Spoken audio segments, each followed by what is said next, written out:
If Cambria can't answer a phone call at midnight, maybe she's not cut out for billion-dollar systems. That was the line, spoken by a man in cufflinks who'd never written a single line of code, tossed off in front of HR like I was just another burnt-out mid-level cog.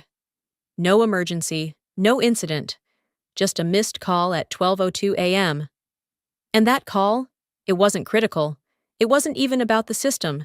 It was a loyalty test, a trap dressed as leadership. I'm Cambria Wells, Principal Systems Architect at Venturon Technologies. For 7 years. I built Ravenlock, an autonomous routing engine that rewrote what defense networks could do. I lived in the architecture, every layer of encryption, every failsafe. I engineered a future no one thought possible. I was also the kind of woman who never left a bug unresolved, even at 3 in the morning, the kind who skipped every holiday dinner, rescheduled birthdays, and missed my best friend's wedding just to finish version 4.6. And yet, the moment I didn't pick up one unexpected call in the middle of the night, I was dismissed like I'd never mattered. I didn't ignore the call. I didn't hear it, because I was asleep for the first time in 4 days. Not by choice. 3 nights before that call, my mother had collapsed. I spent 72 hours sitting beside her hospital bed, monitoring machines instead of networks. The moment she stabilized, I returned to the office without a word, because the demo was looming, and Blaine had moved the launch up, again, in the next 11 days. I logged 173 consecutive hours finalizing code, verifying signal pathways, and running back-end redundancy tests. My team had gone home. I stayed. I always stayed. That night, I had run one last stress test until 10:36 p.m., verified the satellite interface, and finally, barely, made it home. My shoes were still on when I passed out. When the call came at 12:02 a.m., my phone was on silent, face down on the counter. I didn't even know it happened. I woke up 6 hours later with lines on my cheek from the throw pillow, still in yesterday's clothes. I didn't know it yet, but the system I had built, layer by layer, safeguard by safeguard, had already started protecting itself. And them? They had already begun trying to erase me. 6:11 a.m. My phone buzzed softly against the coffee table, dragging me out of a dreamless, muscle-deep sleep. I blinked. The morning light was just beginning to peek through the blinds, casting long gray streaks across the hardwood floor. My jaw ached from sleeping against my arm, my back, from the couch, my eyes, from everything else. I reached for the phone, expecting Slack pings, maybe a GitHub commit notice, or a time-stamped QA pass. Instead, there it was. Subject line: Notice of immediate termination. Insubordination incident logged, my breath caught. I opened the email. Each word hit like gravel in the mouth. You are hereby terminated, effective immediately, for failure to respond to an urgent after-hours escalation. No greeting, no signature, no context. I checked the sender, HR. Time received, 5:59 a.m. for a moment. I didn't move. The heat in my chest didn't match the cool morning air. I scrolled again, as if maybe the words would rearrange themselves into something logical. Nothing changed. I tried Slack. My account had already been disabled. Access revoked. Erased. I sat up, limbs heavy. My blouse was still wrinkled from yesterday. My shoes were somewhere near the door. But I couldn't remember taking them off. I felt like I was watching someone else's life implode from just outside the frame. I checked my call log. There it was, 12:02 a.m. One missed call from Blaine Radner. So that's what this was about? I didn't answer a midnight call after 11 days straight on the Ravenlock project, after 73 hours by my mother's side at the hospital, after staying until 10:36 p.m. triple-checking fallback protocols. And now I was out. No conversation, no warning, just gone. My fingers moved on autopilot, opening my personal laptop. I still had back-end access for 24 more hours. Unless someone manually revoked it early. I pulled up the server logs, navigated to the HR audit trail. The line that sealed everything showed up in pale gray. Termination notice scheduled for delivery, 9:47 p.m. I froze. That was over 2 hours before the call. They'd already decided. The call at 12:02 a.m. wasn't urgent. It wasn't even real. It was a prop. A staged escalation to justify a decision that had already been made. A trap. I leaned back, stunned. The room was still. My phone lay silent beside me. I wanted to scream, to call someone, to demand a face-to-face. But there was no one left to call. My thoughts drifted to the system, the 17-tier encryption framework I had spent years building. I wondered if they were trying to run the demo without me. I wondered if anyone even knew about the last layer. I had written the final protocol in secret for a reason, but at this moment, I didn't feel brilliant. I didn't feel powerful. I felt erased. I stood slowly and crossed to the window. Outside. The street was quiet. A man walked his dog. A paperboy tossed a bundled headline onto someone's porch. The world hadn't noticed I was gone. But somewhere, I knew the system had. I had coded it to respond. Quietly. Under specific conditions. And unfair termination without final sign-off was one of them. My laptop chimed. An automated ping from my personal Ravenlock mirror. I opened it. Freeze protocol executed. Timestamp 5:59 a.m. My eyes locked on the line. The exact moment HR's email was delivered, the system shut itself down. I stared at the screen, and for the first time since waking up, I exhaled. I hadn't just built a system, I had built protection. And while they were busy scrubbing my name from team directories, they had no idea they'd already triggered their own shutdown. But I knew, and now, I wasn't just out. I was holding the key. I couldn't stop staring at the screen. The timestamp was still there, glowing in that cold system blue. It should have brought me some sense of justice, some flicker of triumph. Instead, it hollowed me out. My stomach churned, not from fear, but from something worse, something deeper. This wasn't fury. This was grief, because in one quiet, calculated move, they didn't just fire me, they tried to wipe me from the record. They tried to pretend I'd never existed inside the thing I gave my entire life to. I sank back into the chair and let the weight of that truth settle. It wasn't just about this morning. This pain had roots, and as much as I tried to resist, my mind took me backward, threading itself through the years like film through a projector. I remembered the room where Ravenlock was born, an old, unused lab no one wanted, a folding table, 3 whiteboards, and a chair with one missing wheel. Everyone else thought I was wasting my time, building a system too complex, too over-engineered to ever scale. I wasn't invited to planning meetings. I wasn't given a team, so I stayed late. Every night. And I built it anyway. There was that New Year's Eve I spent alone on the floor, debugging the sync module while confetti popped in the streets outside. I remember the sound of fireworks echoing against the lab windows while I hit compile for the 17th time. It failed. Again. So I kept going.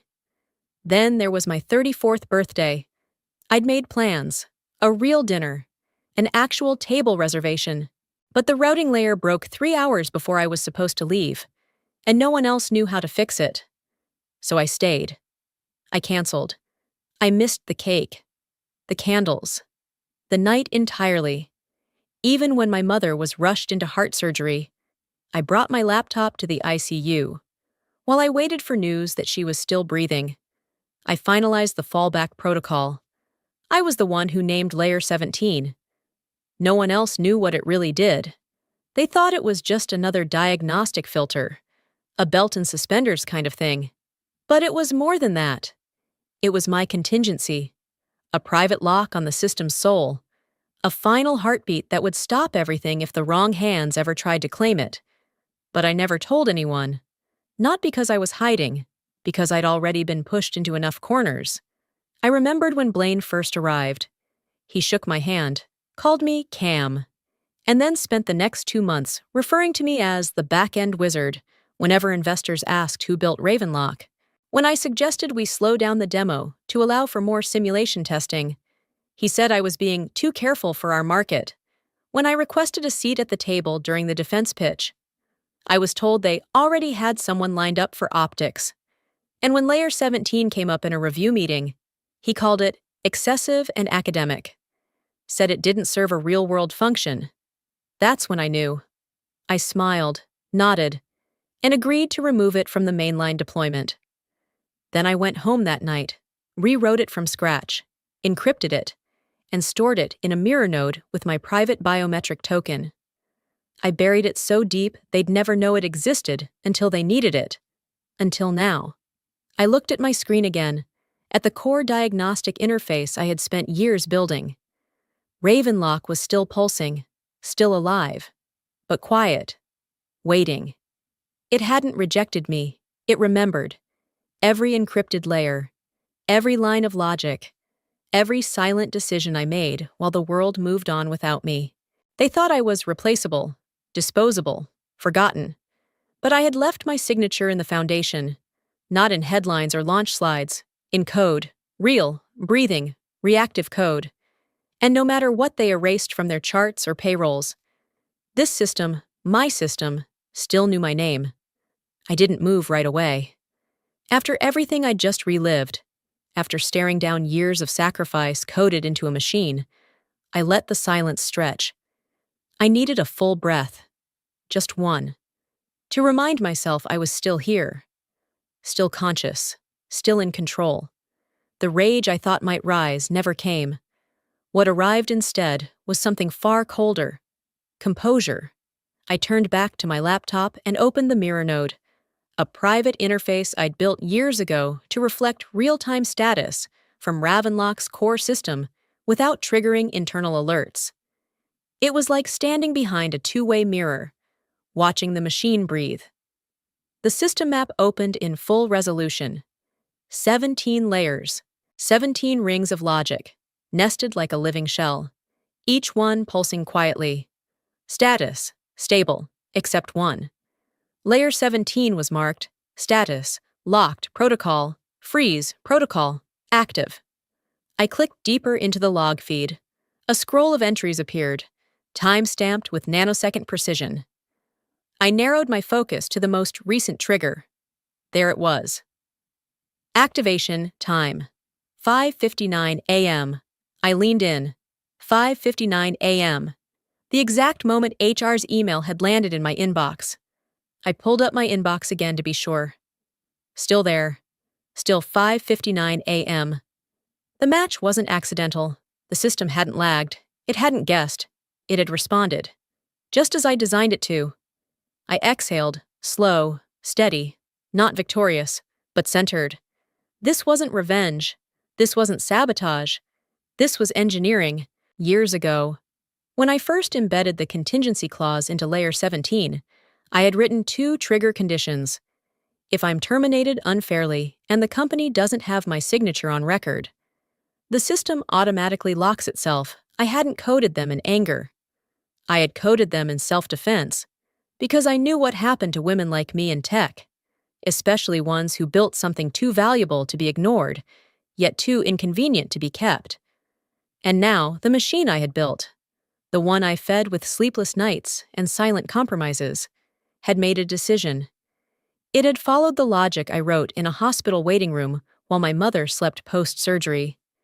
They terminated me without cause. They never obtained my biometric clearance. Both conditions were met. The system froze. Not because I told it to, but because they broke the rules.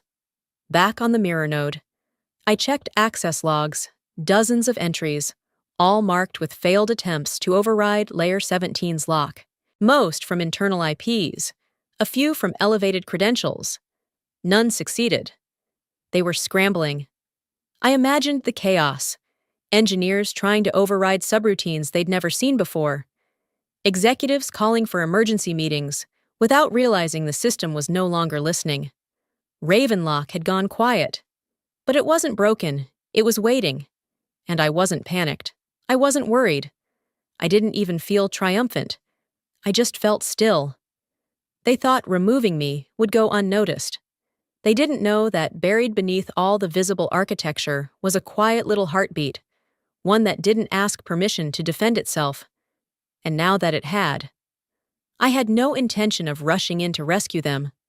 I exported the current freeze log, encrypted the file, and saved it to 3 external backups, 2 in the cloud, 1 to an offline drive. I labeled the folder, failsafe, confirmed. Then I sat back and watched. They had made the first move in secret. I wouldn't return the favor. My silence wasn't surrender. It was strategy. I didn't need to fight for control. I already had it. And they hadn't even realized it was missing yet. Blaine Radner adjusted his cufflinks with mechanical precision as he stepped into the executive briefing suite. The room gleamed, white leather chairs, a 12-foot LED wall, and 4 national defense reps waiting in tailored suits and calm skepticism. Cameras were positioned discreetly, ready to capture his perfect smile. Everything had to look seamless, controlled, ironic, given what was about to unfold. "Gentlemen," Blaine beamed, "today you'll see the future of autonomous surveillance." What they didn't see, the frantic messages already lighting up his private terminal. "UI won't load full structure. Layer 17 unresponsive. Backup node not responding either. Authorization error. Should we delay?" Blaine's jaw twitched. He typed back fast and sharp. "Patch it. Use the last stable build. Go live in 15. Behind the LED wall, 2 tech leads stared at frozen command panels. Diagnostics were green, except for one. A thin red bar across the top read, "Missing authorization layer. Blaine didn't see that. Yet." He smoothed his blazer, nodded to the AV coordinator, and stepped up to the demo podium. "We've rebuilt Ravenlock from the ground up for reliability, speed, and adaptive control in any battlefield scenario." At the same moment, back in my apartment, I sipped lukewarm coffee and refreshed the mirror node interface. Ravenlock was online. Technically, systems stable, core functions intact, but the line that mattered was still active. Layer 17, dot status. Locked. Authorization, missing override. Attempts, 3, failed. They were trying and failing. Blaine's voice poured through the live stream, smooth, confident. "Today we'll walk you through real-time satellite handoffs, AI-driven recon paths, and failover protocols, all live." Then came the first break. A technician leaned in and whispered. Blaine's eyes didn't move, but his voice stuttered half a second before recovering. Inside the control room, commands were bouncing back errors. Authorization failed. Biometric signature not found, layer 17. Access denied, system response. Timeout. "Try the override again," someone hissed. "Which one?" "All of them." Blaine muted his mic. "Did we get Cambria's sign-off before she left?" Silence. "No?" he snapped. "Then spoof it. We've got 5 minutes." The engineer's hands hovered, uncertain. "We don't have her token. Layer 17 needs her actual biometric signature." The line on the screen didn't blink. It didn't shout. It simply held. They weren't locked out because of a bug. They were locked out because the system had chosen not to open. Back on the live stream, Blaine stalled with small talk, gesturing vaguely at past milestones while staff scrambled behind the scenes. I watched from my laptop as another override failed. This one logged from Blaine's own admin ID.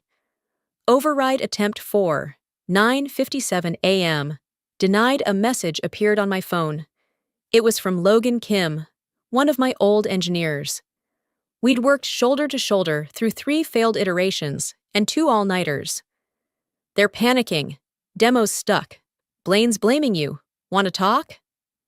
I didn't reply. There was nothing to say. Instead, I pulled up the command queue. Ravenlock's surface was calm. Beneath it, a storm of failed requests and blocked access rippled across the mirror logs. In the boardroom, one of the military officials finally asked, "Are we seeing the system today, or just the highlights?" Blaine's smile strained. He glanced to the side. His tech lead gave the faintest shake of the head. "The interface is locked, sir." "Why?" "It's internal, a security protocol." For a man who had built his career on polished confidence, that word, internal, landed like a confession. And for the first time since this began, Blaine Radner realized what it meant to launch something he didn't understand. Or own. 10:17 a.m. A hush rippled through the room like static. On the 12-foot demo screen behind Blaine Radner, the slick, animated user interface vanished. In its place appeared a single line of text, centered on a matte gray background. Authorization incomplete. Signature missing. No red alert. No dramatic sirens. Just silence. And that one message, clinical, unblinking, absolute. Blaine's smile froze in real time. He turned slightly, as if someone had whispered a joke he didn't understand. "That's, one of our secondary verification screens," he offered, eyes darting toward the tech crew. "Just part of the security sequence, should clear in a second." But no one responded. No one moved. A defense contractor shifted in his seat. Another leaned forward, elbows on knees, narrowing his gaze at the screen. A woman from the investment group tapped her pen. Once. Sharply. In the control room, just beyond the glass, a junior engineer stared at the console with his hand still hovering over the refresh key. It's not clearing," he muttered. "System's stuck in auth check." "What's it looking for?" the lead tech snapped. The junior scrolled through diagnostics. "Authorization token, layer 17, says biometric signature missing." "What signature?" "I don't know. It just says it's not there." "Override it." "We've already tried, 3 times." The lead tech swallowed hard. "Try again." Back on the main floor, Blaine's earpiece crackled. He turned away from the guests and muttered low, "Tell me what's happening." The voice came fast and nervous. "System's locked at layer 17. It's asking for a biometric signature. We think it's Cambria's." "Think?" "We don't have confirmation. She never submitted a final token." Blaine's nostrils flared. "You're telling me no one can get past this screen?" "No one authorized." Blaine exhaled through his teeth, turned back to the room, and tried again. "We're just recalibrating a security layer. Protocols this sophisticated sometimes overdefend. Better safe than sorry. Right?" No one laughed. "At home." I watched it all unfold. The mirror node displayed the exact same screen now showing in the boardroom. I had written that message myself, nearly 2 years ago. Short, neutral, unhackable. The system wasn't crashing. It was waiting. For me, at 10:17 a.m., the system had moved to its final failsafe state. Not error, not failure, just lockdown. Layer 17 had detected the absence of a verified biometric signature and triggered the message for public display. They could still access basic visuals, view documents, open mock panels, but any attempt to engage real functionality hit the wall. I checked the logs. Override attempt 4, 9:57 a.m. Denied override attempt 5, 10:02 a.m. Denied public failsafe. Message triggered, 10:17 a.m. They were trying, but they didn't even know what they were missing. Someone had finally asked the right question inside the tech room. "What signature is it looking for?" "Exactly," another voice answered. Low. "Cambria's, I think." "You think? We don't have it stored anywhere?" She never submitted the final version, said she'd finalize before deployment. The room fell quiet again. Then came the whisper no one wanted to say aloud. So she's the only one who can unlock the system? The silence that followed said it all. Back at my desk, I didn't answer the email that came through at 10:21 a.m., titled Urgent Signature Confirmation Request. I didn't take the call that followed 2 minutes later, and I didn't reply to Logan's second message, which read, Blaine's freaking out. Just say something. Anything. I simply watched. The system wasn't broken. It was functioning exactly as I'd designed. And now, they were finally discovering what it meant to build something around one person and then try to erase her. I closed the mirror window and stood. The screen behind Blaine still displayed the message. It would stay there until I returned my name to the system, and I had no intention of doing that. Not yet. The message was still there. Authorization incomplete. Signature missing. Not blinking. Not updating. Not going away. I leaned back, crossed my arms, and stared at the mirror node. I didn't need to monitor the logs anymore. There was nothing left to prove. They'd locked themselves out. I just happened to be the one holding the key. I reached for my coffee. It had gone cold again. But I didn't mind. That line on their screen, on every screen in that pristine boardroom, was more than a system alert. It was a reminder. They thought they had everything, but they never had me. My eyes flicked to the timestamp again, 10:17 a.m. The exact moment the system spoke for me, because I wasn't in the room to speak for myself. I didn't need to be, not anymore. And still, memories came like clockwork, uninvited, but sharp. There was the company's first big investor pitch, back in year 3.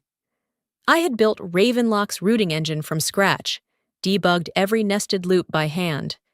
But when the slide deck was shown, the lead developer wasn't me. It was a marketing director who'd never written a single line of code. I'd asked Blaine afterward, quietly, if it was an oversight. He'd chuckled. Don't worry, you're the genius behind the curtain. We just needed a cleaner face up front. I nodded. That's what I did back then. Nod and keep working. A year later, we hosted a demo for a visiting defense agency. I offered to lead the walkthrough, especially the dynamic redirect feature I'd spent 4 months perfecting. Blaine turned me down.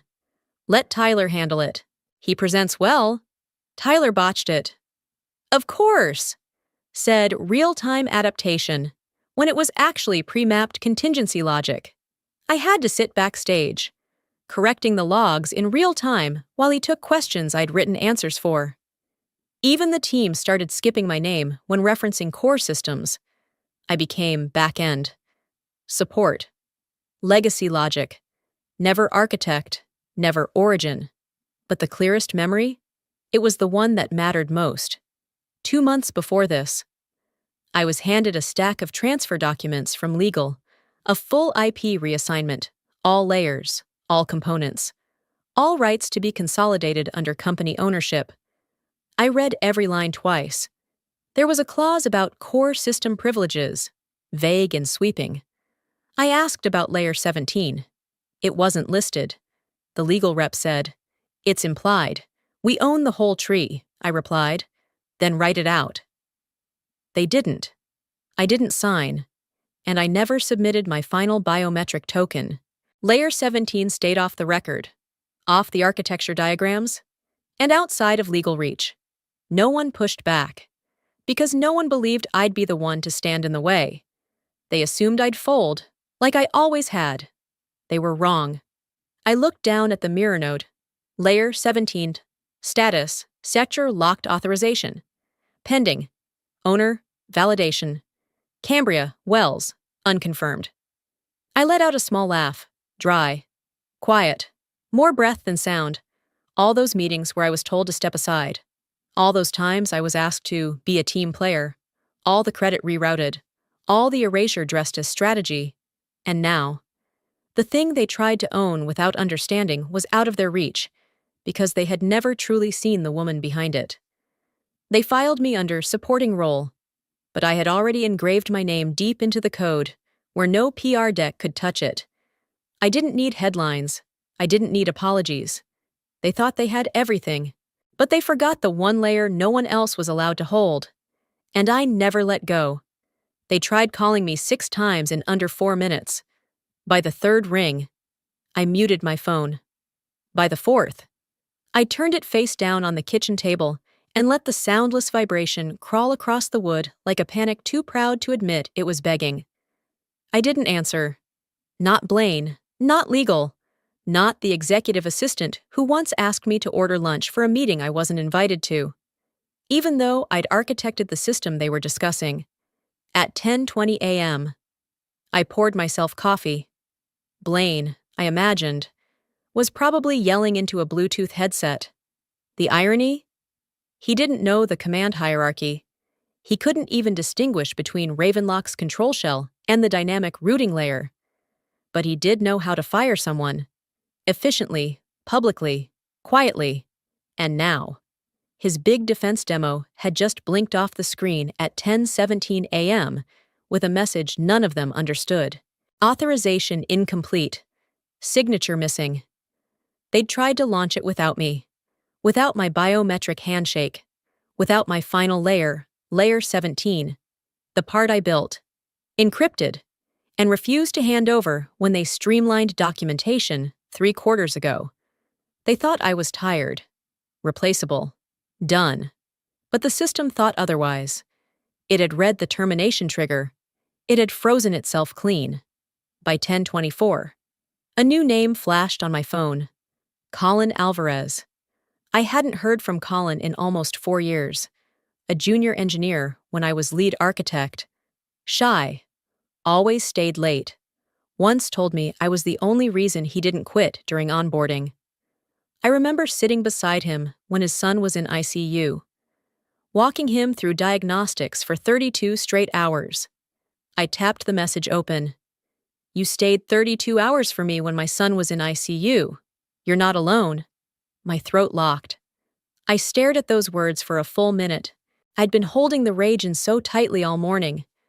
I forgot there was another emotion buried under it. Grief. And now, beneath that, something else was flickering to life. Something warmer, older, like trust. Before I could even process it, a second message came in. I'm consulting with Lucent Partners now. Just a heads up, we own 12% of Venturon.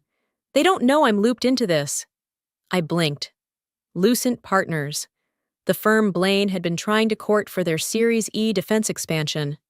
The same firm that had walked away from their last 3 meetings without explanation. Colin was inside. I stepped outside into the sunlight. It felt like breathing for the first time in weeks. The breeze didn't ask anything from me. It didn't care about missed calls or email timestamps or loyalty tests at 12:02 a.m. For once. I wasn't just defending myself. I was holding the keys. And someone who remembered, was already behind the door. I sat down on the bench outside my building, hands still trembling slightly from everything that had just unfolded. The city moved around me, oblivious to the quiet war waging inside office buildings and courtrooms. I let the warmth of the sun settle against my face. How many nights had I spent under cold fluorescent lights, rewriting code that no one else dared touch? How many times had I been the last one to leave? The only one who saw the system for what it truly was. Not just a defense grid, but a living architecture of consequence. Trust. And ethics? They didn't see that. They only saw profit margins and political gains. Now, for the first time, I felt something shift, not just externally, but in me. I wasn't panicking. I wasn't scared. I was awake. I thought back to the contract clause I buried months ago, Clause 17.3. It stated, no party shall engage, simulate, or present any demonstration of the full Ravenlock framework without the dual authentication trigger originated by its primary architect. Me. They never read that version. They assumed it was all code and wires. They forgot what I stood for. I wasn't out for revenge. I was here to reclaim truth. As the minutes ticked by, I received 3 more messages, one from a former intern, one from a data scientist I mentored, and one from a defense advisor whose brother I once helped secure housing for after a wildfire displaced him. Each one said something different, but they all carried the same current. "We remember what you did. We're with you." Tears burned behind my eyes, but I didn't let them fall. Not yet. I looked down at my phone again. The legal team was still calling, still scrambling. Let them. I stood up, brushed the imaginary dust from my coat sleeves, and walked back inside. My next step wasn't about proving anything. It was about reminding them that integrity doesn't sleep, and neither does memory. I didn't respond right away. I let them spiral a little longer. The screen still glowed with the last message from Jules. "They're asking for a call, now." Blaine's in full damage control mode. But I just stared at the cursor blinking in the empty email draft I'd opened hours earlier. My fingers rested lightly on the keyboard. No adrenaline, no rush, just clarity. I reread the contract one more time. Clause 6:14. Termination without formal written process voids all technology transfer and nullifies exclusive rights to the encrypted code. Biometric unlock privileges revert to the originator. I hadn't written that clause. I'd just insisted it stay. Outside my window, the morning light cut sharp through the blinds. I hadn't slept since the email, but exhaustion had long morphed into something tighter, steadier, a stillness that didn't ask for revenge. It asked for correction. At 8:49 a.m., I typed 3 lines. "System is stable. Clause 6.14 applies. Available for formal dialogue." No salutation, no emotion. Just a mirror held up to the exact wording they once waved at me when I asked about hazard pay. I hit send. 10 minutes passed, then 15. No reply. But I didn't need one yet. Somewhere inside Venturon's boardroom, Blaine was probably pacing, his legal team scrambling through shared folders and archived PDFs, trying to decipher what Clause 614 meant in this context, and how far it stretched. But the moment I'd sent that email, the power dynamic shifted. They wanted me desperate. They got something else. I opened a new tab. In a separate window, I navigated to the licensing status dashboard for Ravenlock. The interface still showed core system encrypted, layer 17 authorization required. Every sub-protocol below it blinked red. Inaccessible. They hadn't touched the foundation. Couldn't. A notification blinked. Internal memo leak. Someone forwarded a string of panicked messages from inside. Most of it was technical damage control, but one line caught my eye. "She's not demanding money. She's asking for acknowledgement?" That's when the noise softened. They were expecting a price tag, a buyback, an ultimatum. But what I wanted was simpler, deeper. I didn't want their settlement funds. I wanted the truth written down. A public letter, signed by the board, affirming that the core encryption framework, including Layer 17, was solely developed and protected by Cambria Wells. Acknowledgement that Ravenlock's success stemmed from a woman they deemed replaceable at 12:02 a.m. No edits, no PR polish, just truth. I closed my laptop for the first time in what felt like years. The sun had shifted again, the light now warm and falling across the carpet like an invitation. I walked barefoot into the kitchen, poured myself coffee, and sipped it in silence. No more late-night calls, no emergency patches, no quiet erasures of my name from product decks. I had already built the thing they thought they owned. Now I was reclaiming what they couldn't replicate. Not code, not layers, not even control. Integrity. Let's see how they try to trademark that. By the time the first financial alert pinged on my phone, I was slicing an apple in my mother's kitchen. The sound didn't match the soft hum of morning radio and her oxygen pump. But I didn't flinch. I simply glanced at the screen. 10:03 a.m. Venturon Holdings down 6.2%. Another ping? Then another. 10:15 a.m. Potential breach of contract delays 1.3B deal, source says. 10:18 a.m. Venturon CEO, unavailable for comment. I set the apple slices onto a napkin and slid them toward my mother, who nodded without words. Her hand was still bruised from last week's EV. She looked at me like she always had, quiet pride hiding behind tired eyes. I said nothing. I didn't need to. At 10:23 a.m., Blaine's name lit up my phone again. I didn't answer. He'd already left 2 voicemails earlier, voice stretched thin, like he couldn't tell if he was furious or afraid. Instead, I opened my inbox. Subject: urgent. Clarification requested on Clause 6. 14. They were trying to spin it, still clinging to the idea that a contract clause was just paper, not protection. But my calm had crystallized into something colder than anger. Certainty. The clause was airtight. Section 6.14 required explicit biometric reauthorization upon termination of originator without 72-hour formal notice. The legalese had confused even our in-house attorneys, until I'd shown them how to write it. And now they were reaping its sharp precision. By 11:11 a.m., one of the investors moved.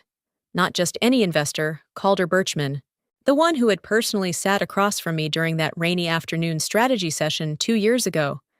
The one where I showed him the live stress test of Ravenlock's reaction engine, with my voice command as its trigger. His press release was short. Venturon's recent actions have caused material concern. We are divesting effective immediately. Our commitment was never to a company. It was to an architect, and she is no longer there.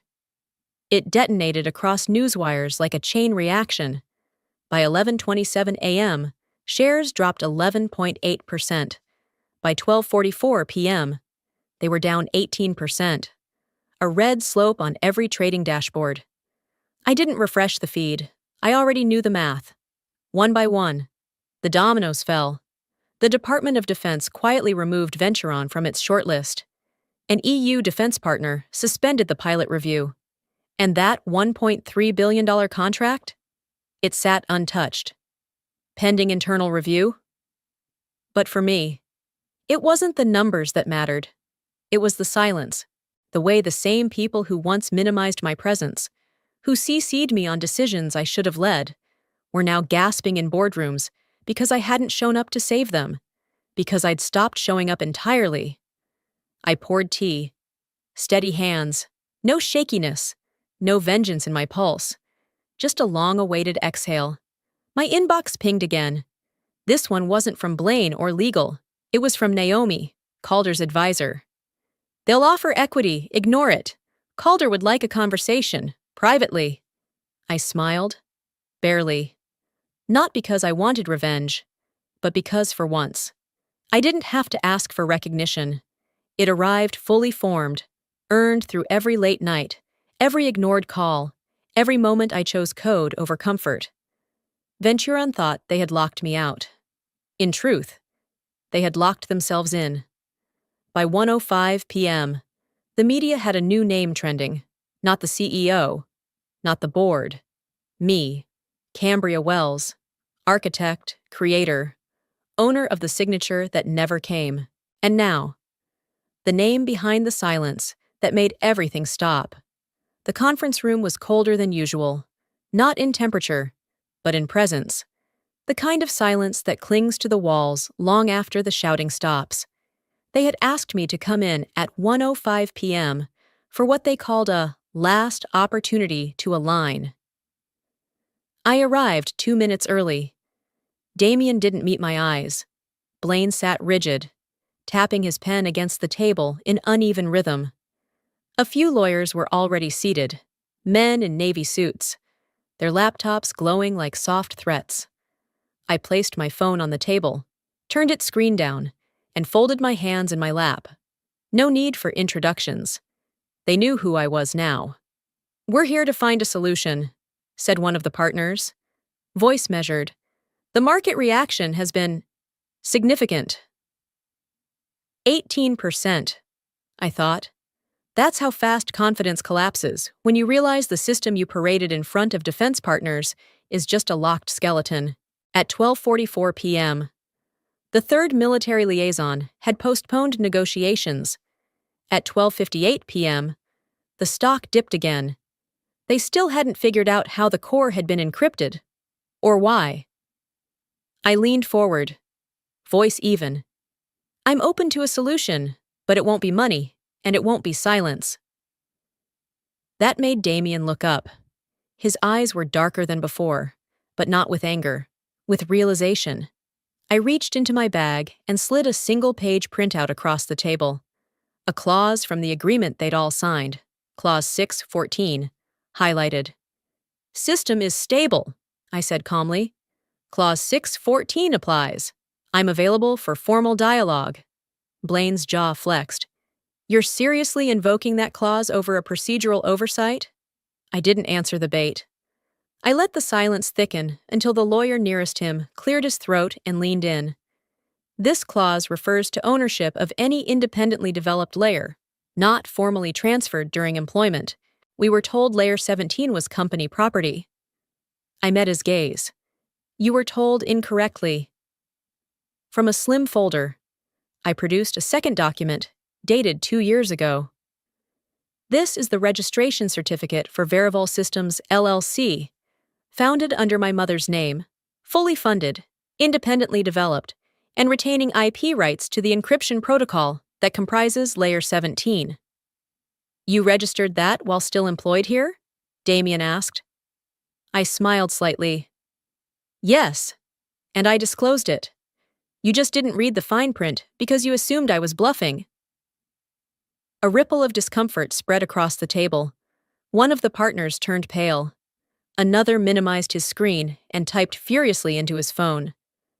You're saying you own the locking mechanism? Someone asked from the far end. No, I said. I'm saying the locking mechanism was never yours to begin with. They went quiet. The only sound was the tick of the analog clock above the screen.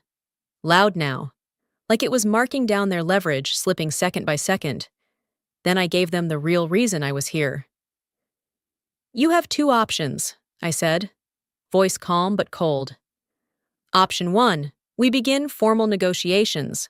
I will unlock the system under clear terms that include a public admission of authorship, attribution of intellectual property rights, and amendment of internal records. No money, just truth.